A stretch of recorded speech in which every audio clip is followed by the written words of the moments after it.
And this is Russ Andersson. In this tutorial, I'm going to talk about the multi-export capability in SynthEyes. And this capability lets you export the scene to a whole set of different exporters. You can export to Max, to Maya, to Cinema 4D, to whatever, all with one single button push. And that is really to hit this export multiple here. But before we do that, we need to configure it. So let's look at the configure multi-export panel. So we've got our scene ready to go. We've now got a list of exports here. This is just the list that I've got set in the preferences right now. So if I want to add some more in, I can go and do that. And I'm just setting them up now for this particular scene. So you can set up a list of exports for any particular scene. If we want to go, we can just hit this delete key and delete any of these, select and delete them. So we can modify our list, and then if we want, we can save the current list away as the preferences for future scenes when future scenes are created. Or of course we can just reset to our original list in the first place. So once we have our list set up, now we can think about where it's going to go, where the exporter is going to go. So the base file name of the SynthEyes scene itself, here it's been saved as multi-exp, is going to get used for all of the exports. As far as the path, if you've done a export initially, that path is going to be used for all of the exports. So let's do an initial export here.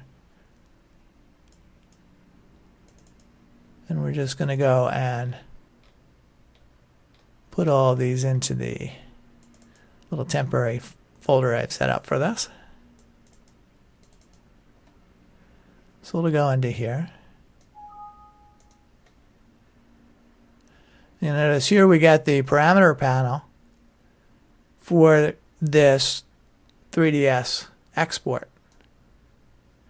Now when we go and do the multiple export, we won't see each of the individual panels flying by. That would kind of spoil the point to have to wade through 6 or 7 different panels.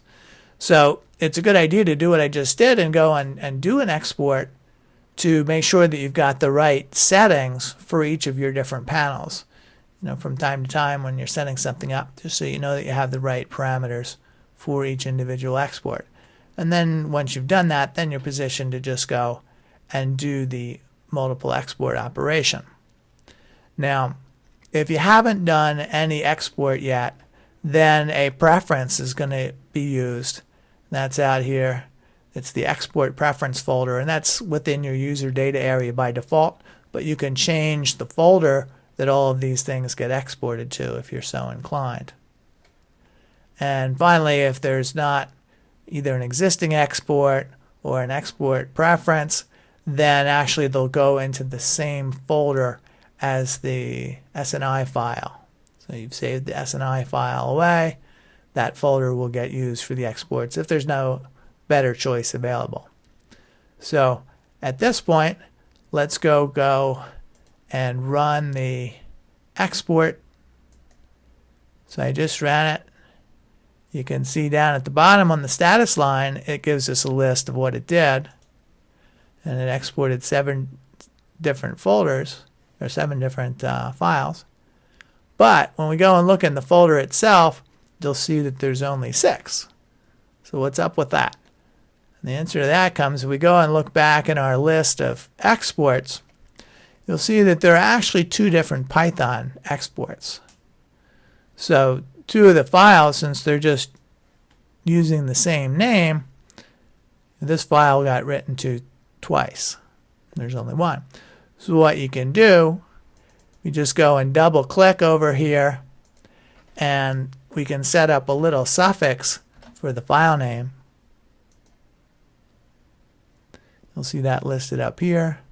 It's a little semicolon, and then C4D is the export. So now when I go and do the multiple export, you'll see there's this 7th file sitting there that has multi-exp C4D. So that way you can just set up the file names so that you can tell what's what easier. So that's kind of, a reasonable idea just to do in general, especially when you have these kind of generic extensions. So that's what the multi-export capability is about. As you saw, it runs quite fast once you get it set up. So I know a lot of people are delivering multiple forms of output down their pipeline. So this is a nice way to set that up and get it done.